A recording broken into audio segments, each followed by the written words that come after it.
This video will tell you everything you need to know about Psychics. Psychics are a floaty, almost toolbox-esque deck that focuses on using all floaters to generate short plays that eventually amount to a big play when you have the right setup.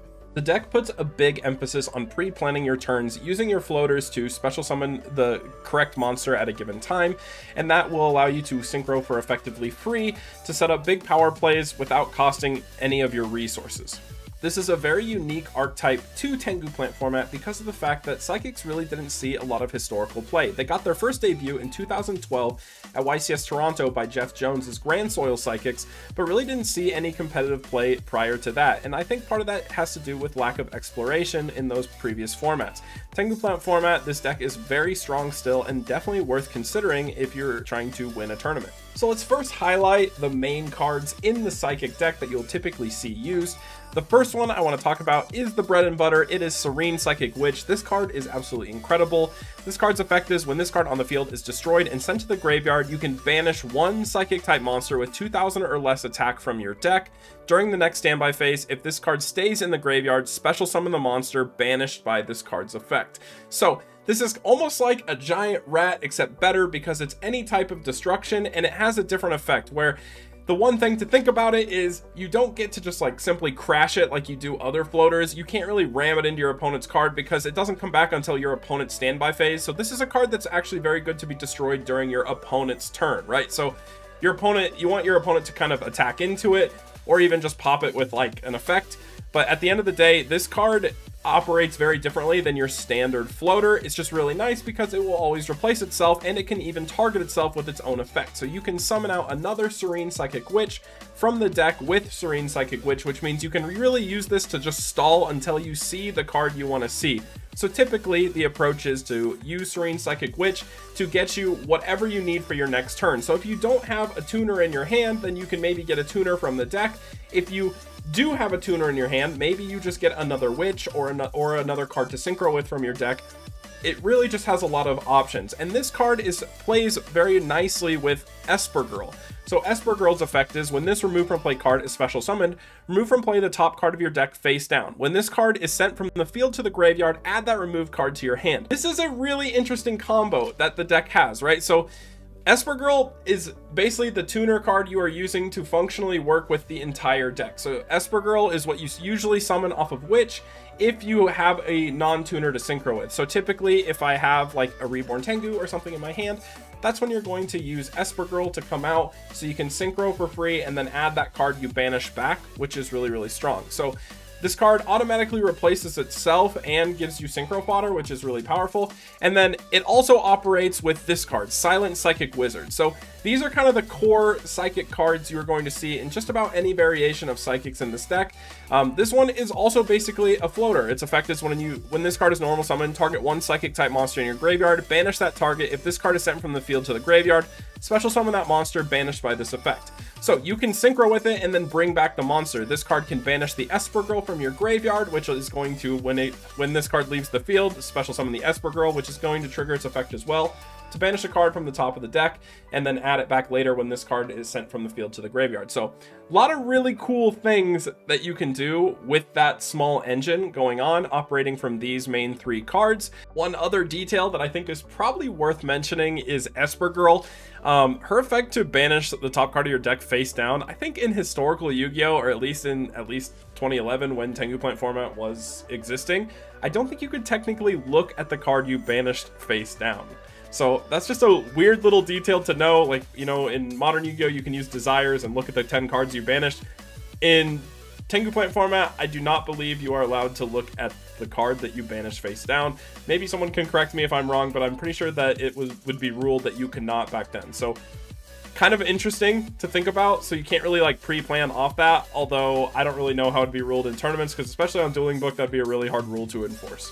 This is another card that you sometimes see in Psychic decks, although I don't know if it's like typically played. It really just depends on what type of deck you're running. The reality is about Psychic cards, guys, is the Psychic monsters are in reality a engine, not necessarily like a full-on archetype deck type. They kind of can be, but they're really just an engine that you typically want to splash with something else, right? So I personally play it with TGs. I've seen it be played with zombies. You can technically play them with Nordics. There's a lot of different ways to utilize psychics. So just understand that, you know, it's a really flexible archetype as a whole, right? It's really unique, but this is one of the cards that I think is seen in certain variations. Like, this is probably a really good card in the zombie variant of the deck, but me personally, I don't play it in the TG variant. But its effect is, if this card is normal or flip summon, change it to defense position. Once per turn, you can send one card from your hand to the graveyard, target one psychic type monster in your graveyard, banish that target. If this card is sent from the field to the graveyard, target one monster banished by this card's effect, special summon that target. So it's really unique if you are running a deck that could utilize a discard. So example, zombies can pitch like a Mizuki off that, and then it can make a really, really cool combo. But in the TG variant that I typically play, I don't know if that would be as viable. I just wanted to point this card out because it is another one of those cards that like follows that same theme of like banishing something in your graveyard. Some other monsters we definitely should talk about for the Psychic Engine is going to be Psychic Commander. This is typically played in the deck just as a generic level 3 tuner. It can make level 7s really easily, which can bring you out your Psychic Life Transfer, which, you know, we'll kind of talk about that a bit later. And then this is honestly a very, very crazy psychic monster that makes this deck very, very strong. It's something a lot of people tend to forget about when playing against Psychic, but this is Psychic Jumper. Basically, it says once per turn you can pay 1,000 life points, then target one face-up monster your opponent controls and one psychic type monster you control, except Psychic Jumper. Switch control of both those targets, and if you do, their battle positions cannot be changed this turn.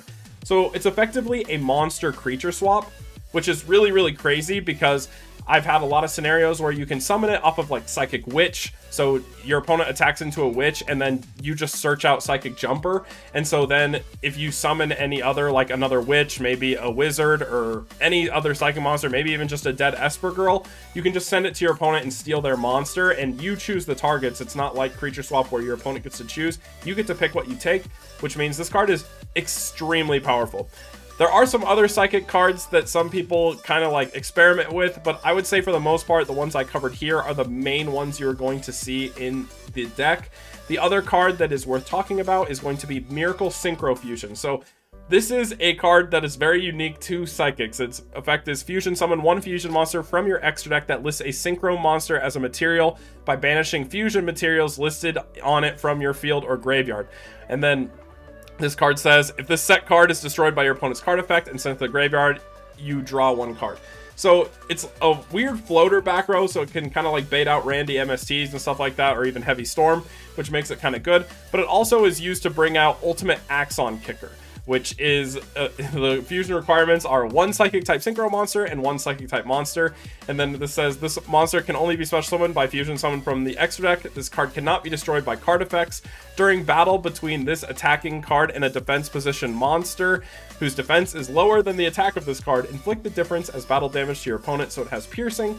When this card destroys an opponent's monster by battle and sends it to the graveyard, you gain life points equal to the destroyed monster's attack. This card actually goes crazy. 2,900, can't be destroyed, has piercing, and, you know, gains life points when it swings over stuff.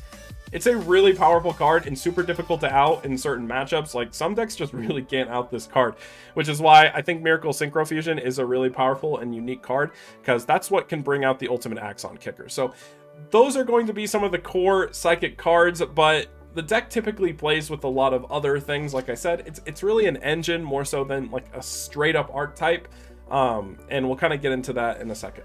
So now let's talk about some of the pros of playing psychics.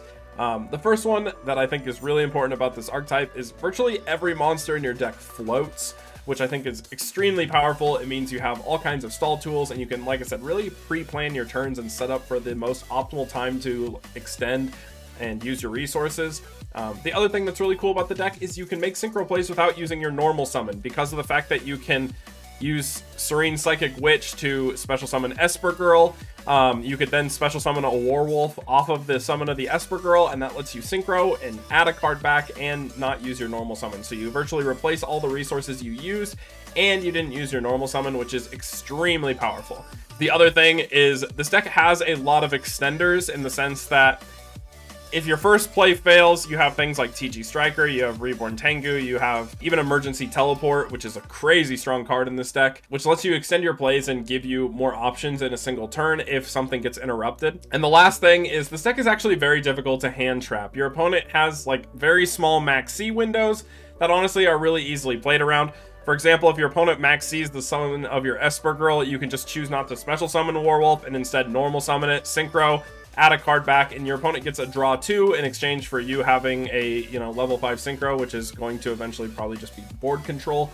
But other than that, there's really not a lot of windows to hand trap. Even playing around like things like Psychic Jumper, usually if you have Psychic Jumper on the field and you have like a Witch and your opponent Valors your Psychic Jumper effect, well then you can just synchro with the Witch and the Psychic Jumper and make a different play.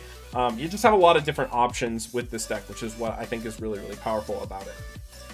Some of the cons to Psychics, I think, are it is weak to banishing. So cards like Caius, Chaos Orc, or BLS, those cards really hurt the deck because these cards need to be destroyed to float, and so if they can get banished, especially by just like BLS banishing your set cards, it can feel really, really bad. So if you don't have an immediate out to some of those power cards like BLS, or if your opponent has like a Tribute Caius and you don't have Valor, you can really get caught with your pants down basically, and it just feels really bad. The other thing that makes this deck a bit of a struggle, or that this deck struggles with, is the fact that its extra deck space is incredibly tight.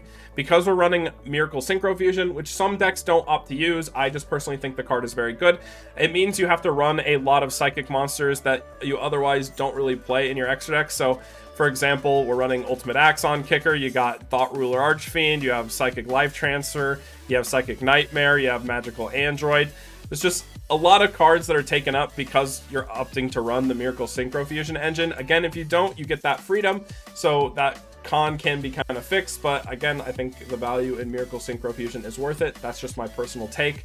The other con to the deck is it just needs time to set up. So what that means is you're running a lot of floaters and stuff, but sometimes you just don't have the tools to make something on your board to like seize control of the board. So that means you sometimes have to stall, and if you're just sitting there stalling, that gives your opponent time to set up and maybe overpower you before you can make a play happen.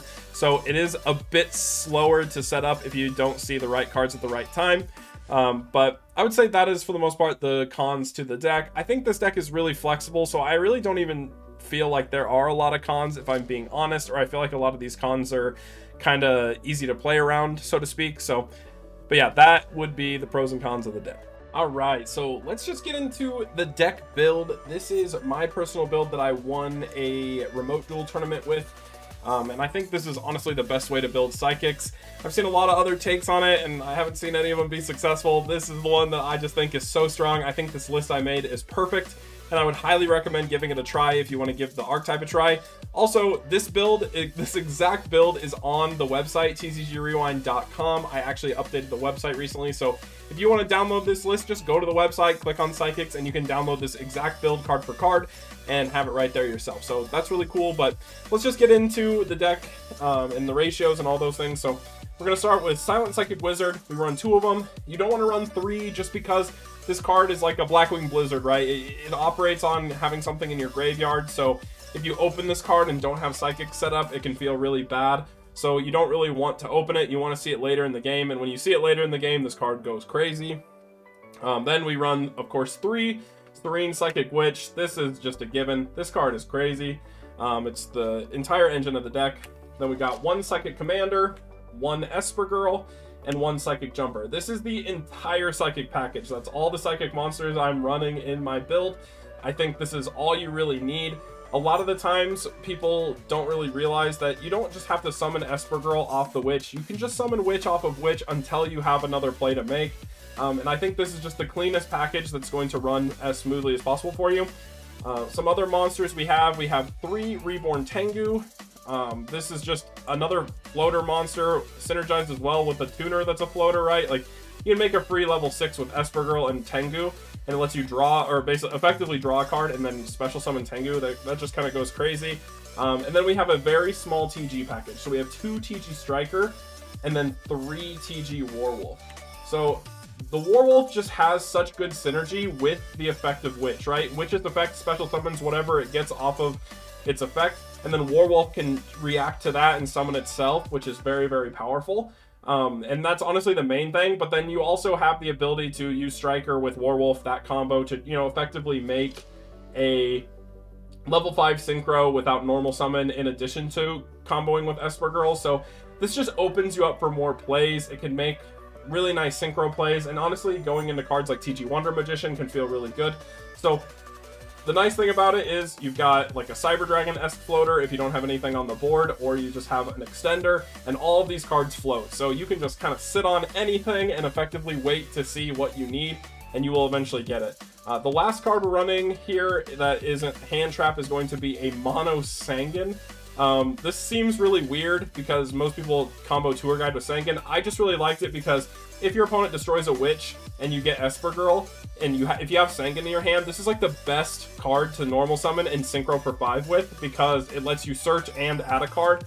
So you just basically generate a free plus off of synchro summoning, which is just extremely powerful, right? So I think this is just the best standalone card to use with the Psychic Engine if you're trying to make a synchro play. And also, you know, it doesn't hurt that it can search you the Witch, so if you don't have your Psychic Engine online, this can get it for you.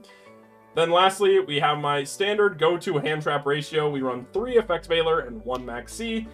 I again think this is perfect, and I think because of the issue that I talked about where this deck is weak to removal, like, you know, Chaos Sork, BLS, even like Caius, Effect Veiler at 3 I think is a must. I think it's really important to have this card in your deck just so you can stop your opponent from banishing your stuff. So that's it for the monsters. Alright, moving on to the spells. We have the best spell in the entire deck, Emergency Teleport. This card not only just gets you, like, for example, if you have a Witch on field, you can special summon a Jumper and then trade that Witch to your opponent so you can make like crazy good creature swap plays. This also is something you can combine with TG Warwolf as well. You just special summon a Tuner, special a Warwolf, and then you boom, you have a synchro without using your normal summon. This card just has so many versatile uses. I absolutely love this card. I wish there were more copies available, but we only got the one, and it's still, you know, 100% worth using. We got the other cards. We got the Trinity, Dark Hole, Heavy Storm, Monster Reborn. Doesn't need explanation. Mind Control, again, best card in the format. Doesn't need explanation. Creature Swap. I run one of these because we're running so many floaters. I think 2 is cloggy. You just need the 1. If you see it and it's good, it's great. It can catch your opponent off guard because people kind of expect Jumper to be the play. So this card's just really nice to like summon a Witch, summon a TG, and just steal something of your opponent's. Book of Moon. This is just, you know, pretty generically flexible. And then we're running 1 Pot of Avarice. Then moving on to the 2 ofs, we have 2 Miracle Synchro Fusions. So this card's controversial. A lot of people opt to cut this card because they don't want to use the extra deck space. Me personally, I think it is absolutely worth running. I think that this card is super powerful because what it does is it makes your opponent scared to MST or like Heavy Storm your back row. If this card's set, it's going to replace itself. So like your opponent can't just like Randy space your back row, and you're kind of limited on what back row you can run. So I think it's really good because this gives you that pseudo protection. And then the other nice thing about it is it just kind of gives you like a unique win con. I think there's a lot of times with the Psychic Engine where you just have the freedom to make a level 5 synchro. So you just slam a magical android, and then as soon as that card hits the field, even if they warning it, doesn't matter, this card becomes live and you can just win off of the ultimate Axon Kicker. So I think it's extremely worth to run this card. That's just my personal take. I really haven't had a lot of situations where it's cloggy. Anytime I see it, I just set it and let it die and draw a card. And I just think that's really strong. So otherwise, it's just, like I said, it's like an alternate win con or just an extender. Like it's a Miracle Fusion, basically, right? So I think it's definitely worthwhile. Then we have 2 Mystical Space Typhoons. Yeah, pretty generic, doesn't need much explanation, but that's it for the spells. Alright, and lastly, we have a very small trap package. We have 2 Solemn Warning, of course, with the Solemn Judgment. Then we have 1 Torrential Tribute. This card obviously goes really hard in this deck because everything's a floater. You can afford to blow up your own board. There's been times where I have like 2 Witches on field and I just torrential my own board to deal with one of my opponent's monsters because you're just going to replace everything anyway. It doesn't matter. We have 1 Mirror Force. I actually prefer D-Prison in this format over Mirror Force, but since I could only really have the space for 1, I really wanted to keep this at a tight 40. I decided Mirror Force was just the best blowout card to run. And then we're opting to run 1 Call of the Haunted. This card is another card that makes your opponent scared to MST. Since everything in your grave is a floater, if they Randy MST or Heavy Storm, you can bring back a Witch and get a monster off of it, or you can bring back a TG and search.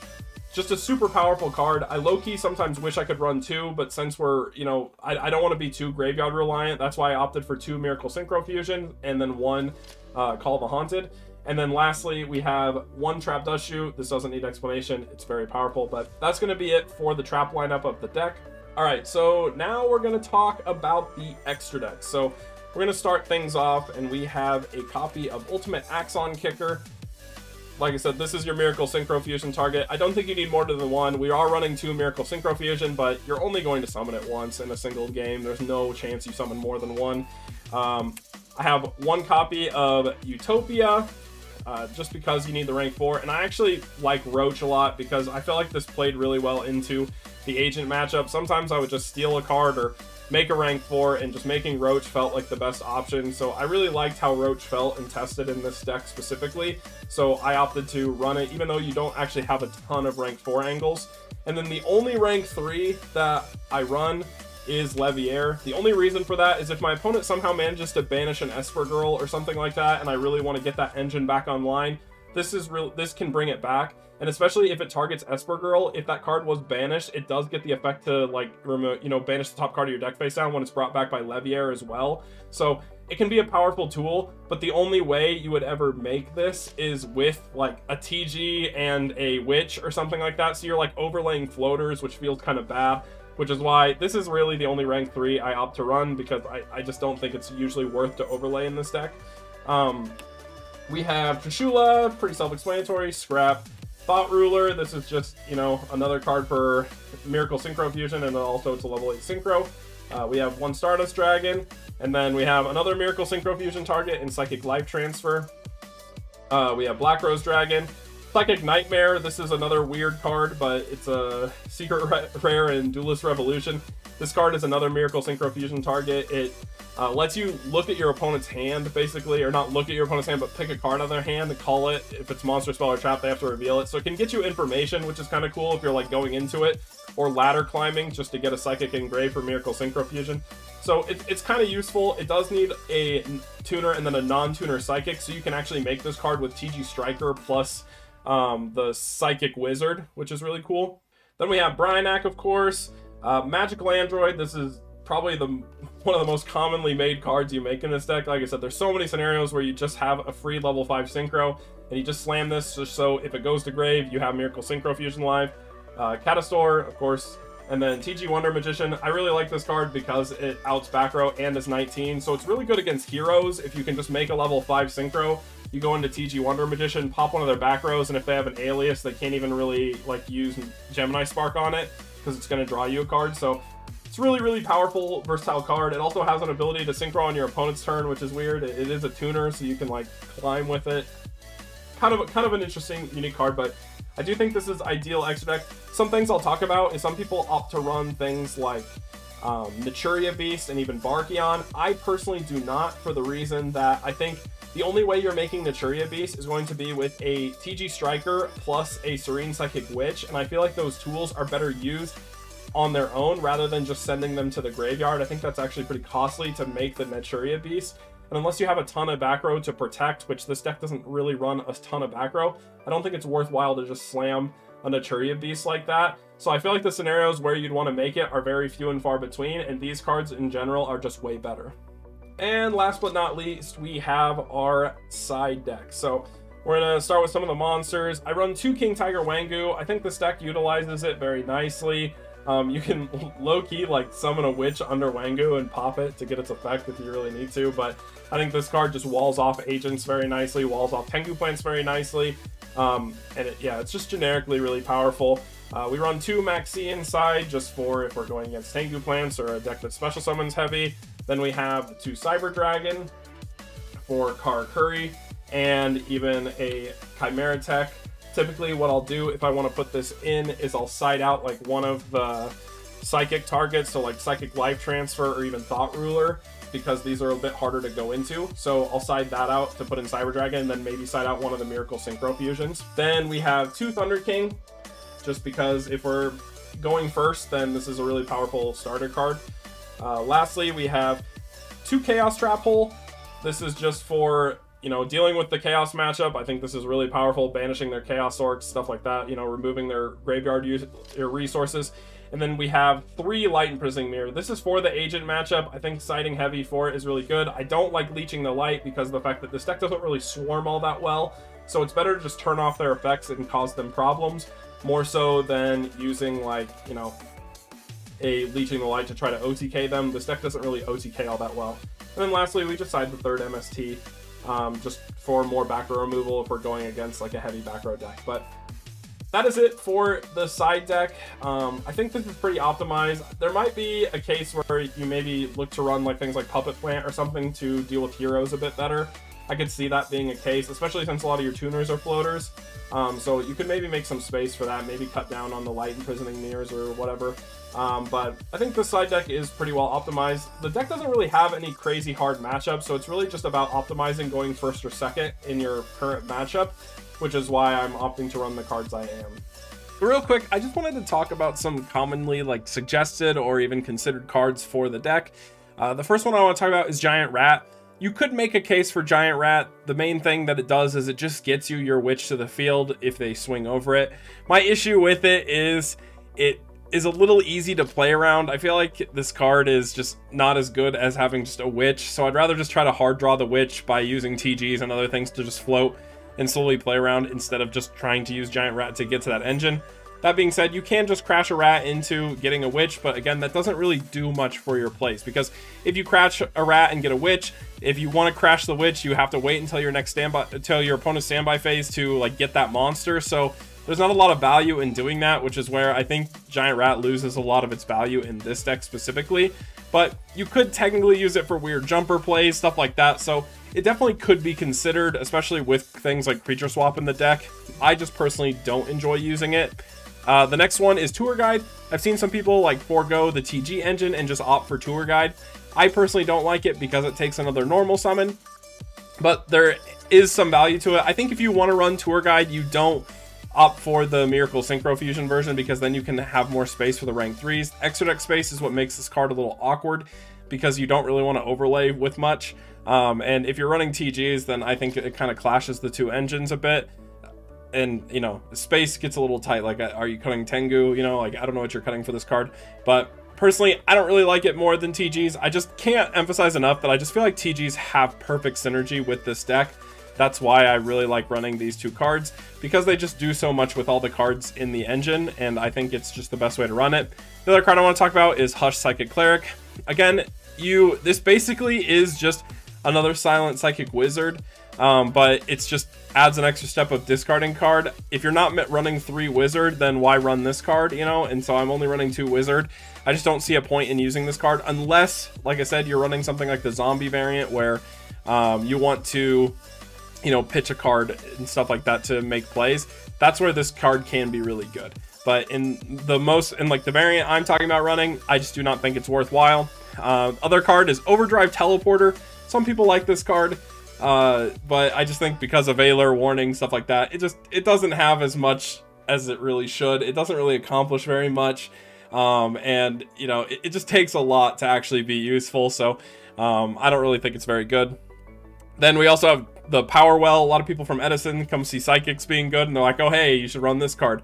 The reality is it says level 2 or lower to bring back. So the only card you can really bring back is Esper Girl, and you really only want to run one Esper Girl, because Esper Girl is kind of like the Garnet of the deck, if that makes sense. Like, you really don't want to hard draw Esper Girl. You can, it's not the end of the world if you do, but you just like don't want to, and you're certainly not running other level 2 ones outside of like Psychic Jumper.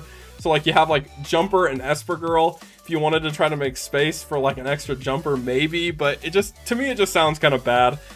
So I don't really think it's worth. I think this card is very powerful, but I just don't think it's very good in this version of Psychics. There's also Psychic Overload. This is something that Jeff Jones played, I believe, which is just shuffle or target 3 Psychic type monsters to your graveyard, shuffle all 3 into the deck, then draw 2. I think this was good with Grand Soil because it could manipulate your graveyard, but in this version, the Tengu Plant version, where you don't have Grand Soil, I just don't think this card is as good. I don't think it's very strong. Dimensional Prison, again, like I said, I would almost prefer to run Dimensional Prison over Mirror Force, but because I was so tight on space, that's what I opted to run. Last card I wanted to talk about was Naturia Beast. I already mentioned this a little bit, but like I said, I just don't ever feel like there's good opportunities to synchro into Naturia Beast, where I feel like you're burning a lot of resources to do that, and unless this is just going to hard win you the game, it just doesn't seem that good. And Naturia Beast is pretty easy to out in this format anyway, so that's why I don't put a lot of emphasis on running it. If you're not running the Miracle Synchro Fusion version, then I think that Naturia Beast is probably worth it, but it's still kind of iffy. So when I first was making this video, I was thinking there aren't any like crazy Psychic combos, so I didn't really know what I was going to do for this part, but then after taking a minute to think about it, there actually are a lot of weird psychic combos, and so I'm going to showcase those now. The first one I want to talk about is going to be, if you have an Esper Girl in your graveyard and you have exactly TG Striker and Wizard, you can special the Striker, normal summon the Wizard, use Wizard's effect to banish the Esper Girl, and then you can synchro with the Striker and the Wizard and special summon a Psychic Nightmare, right? This will then trigger the effect of the Silent Psychic Wizard in your graveyard, which will special summon back the Esper Girl. Esper Girl will trigger, banishing the top card of your deck face down, and then you can just synchro climb right here. So you can make a level 8. So let's say you want to make like a Thought Ruler, you could technically make a Stardust Dragon, whatever you want. Esper Girl's effect will then add this card from your banish pile to your hand, and the nice thing about this is because of the synchro climb, you lose virtually nothing. You get to add a card, and this can even set up the Miracle Synchro Fusion play where you banish this and the Wizard to special summon out the ultimate Axon Kicker. The second combo is really simple. It's basically just the main bread and butter combo I do in this deck, which is why you run the TG package to begin with. It's if your opponent destroys your Witch, so Witch's effect triggers, this can banish the Esper Girl from the top of your deck, and then your turn starts. So you drop her turn, you special summon the Esper Girl banishes top card of your deck face down, and you can activate the TG Warwolf to special summon itself right there. This then gives you a level 5 synchro without using your normal summon, so you can make like Magical Android or even TG Wonder Magician if you want, to pop a back row, and this will add this card back to your hand. So you basically get a free level 5 synchro monster on the field without using your normal summon at all. This has a lot of different synergies, like for example, let's go back a few steps. So let's say you had a Witch get destroyed by your opponent's card or battle. During your standby phase, you special summon Esper Girl, and then off that special summon, you special summon a Warwolf. You banish top card of your deck face down. You could then special summon another Warwolf, and this is where you could do like a little synchro climb where you synchro into a TG Wonder Magician, pop a back row, and then this is a tuner, so you can synchro then again for a level 8, so you could go for like Thought Ruler again, for example, which is another really cool kind of unique combo this deck can do. The next combo we're going to talk about is going to be the crazy Trishula plays this deck can make. So the first combo is obviously going to be off of the Witch. Witch special summons Esper Girl. Off the special summon of Esper Girl, you get a Warwolf. You banish top card of your deck face down. You can then normal summon Reborn Tengu. You can synchro for 9 into Trishula, add this card back, and then special summon another Tengu from your deck, which is kind of crazy. And of course, we can't forget, since we're running the TG package, you also always just have access to the special Striker, special Warwolf, normal Tengu, which gets you a level 9 and another Tengu, which goes pretty hard as well. That's where you get the Trishula plus another Tengu effect. And then this last one is another Trishula play. You can actually lead with Emergency Teleport and summon Esper Girl or even Psychic Jumper. Then off the summon of that, special Warwolf, normal summon Tengu, and then again you have a synchro for 9 play right there, which is going to get you another Tengu. So that's pretty crazy as well. So one thing real quick I wanted to cover is just some general pitfalls I see people fall into when playing this deck. I think a lot of people try this deck, they'll take it at face and they'll lose with it, and then they'll be like, oh, this deck sucks. So they don't really put a lot of time or thought into what they're doing wrong. And one of the biggest mistakes I see people make when they give Psychics a try is they oftentimes summon Esper Girl immediately off of the effect of the Witch, right? So the first time a Witch gets destroyed, no matter what's in your hand, they'll just summon Esper Girl from deck because it is that Garnet, like you want to get it out of deck as quickly as possible. But a lot of times all that's going to do is net you a draw, right? Or like an effective draw. When it dies, you get the card you banish back. So you're just kind of replacing the card you get. So basically it's like Witch is replacing itself with Esper Girl if the Esper Girl just dies. But the reality is you only really want to go for Esper Girl if you have a powerful like non-tuner to use to synchro with it. For example, like if you have a Warwolf in hand, then going for Esper Girl is really strong. Or if you have Sangan in hand, then it's crazy strong to go for Esper Girl. But if you don't really have a tuner, then a really good option is just go from Witch into another Witch, right? Or even you can do Witch into Jumper to make, you know, if you have extra copies of Witch to, you know, maybe steal your opponent's monster. You really just want to take the time to think about what you want to do. And if you don't have anything that looks crazy good, just have Witch search another Witch. You do not have to go for Esper Girl. This card doesn't really do anything on the board unless you have an effective non-tuner, like, you know, like I said, Sangan, TG Warwolf, even Reborn Tengu. So don't let yourself fall for that trick of it's the one-of card in your deck that you want to get out of deck and you want to special summon, so you want that draw. But if you don't have something good to use with it, like if your hand is all like tuners, then certainly don't summon this card, okay? That's like the #1 issue I see people have with this, and I thought it was worth talking about because in gameplay, you really are just playing really slow. You're playing slow, you're making synchro plays when you absolutely have to, otherwise you're just relying on your floaters to carry you through the game until you have super precise times where you can make smart decisions to, you know, overtake your opponent in card advantage and win the game. This deck really plays like a slow grind, and you have to have that mentality when going into the game, otherwise you can just kind of lose the game. And the other thing to note is, you know, playing around Veilers or being considerate of when your opponent maybe can't stop a Trish, because this deck can make Trish really, really easily, as you saw in my combos. So that's just another thing to think about. All right, and so the last part of this video is just I want to cover how strong I think the deck is and also how difficult the deck is to play. So in terms of deck strength, I actually give this deck a 9, even a 10 out of 10. I think that this deck is very strong. Personally, if I were to play in, like, let's say there's a Tengu plant YCS, you know, please God, but let's say there was, I would 100% take this deck to that tournament. Like, I think I'm very confident in this deck. This is probably one of the decks I am most confident in to win a tournament with. If I were to like go play in a tournament that I just absolutely felt like I needed to win, I would take Psychics. I think that this deck is super good and just has so many different options when playing. And you know, I don't think there's any deck like it in this format. I just love the ability to have everything flow, and you can, like I said, you can really just set up the most optimal plays with this deck. That being said, in terms of deck difficulty, I will give this deck probably, I want to say like a 7 out of 10. I don't think it's super hard to manage your floaters, but I do think that there is some difficulty to the deck in terms of just knowing what to do. Like, there's a lot of pre-planning, and if you aren't familiar with the other decks in the format, that pre-planning can get kind of skewed, or you can get kind of confused on what to do at a given time, because there's a lot of very short decisions with what you get off your next floater and how you want to plan out your turns and when you want to make extensions, and all that plays into, you know, using this deck at a very optimal level. So I think it is relatively difficult. I don't know if I would recommend this to a new player. I think it's way better to get familiar with the other decks in the format before jumping into Psychics, because Psychics do kind of take a bit of like, I think they just require format knowledge, like more so than complete deck knowledge. Like, you need to understand the deck, but format knowledge to me feels like the most important like attribute to playing Psychics, so you know when to make what decision. But yeah, that is going to wrap it up for this video, guys.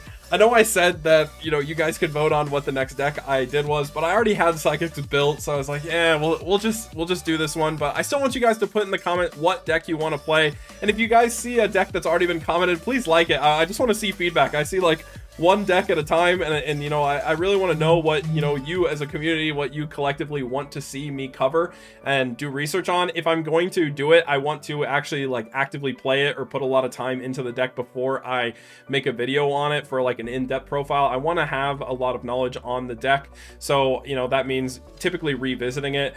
Curry and Psychics, I felt like were very easy for me to talk about because I had recently won with them, and I, you know, put a lot of time and thought into those builds, so I feel very confident in covering that type of information. Other than that, guys, make sure you comment what other decks you want to see in-depth covers of. But thank you so much for watching, and make sure you guys have a great time dueling today.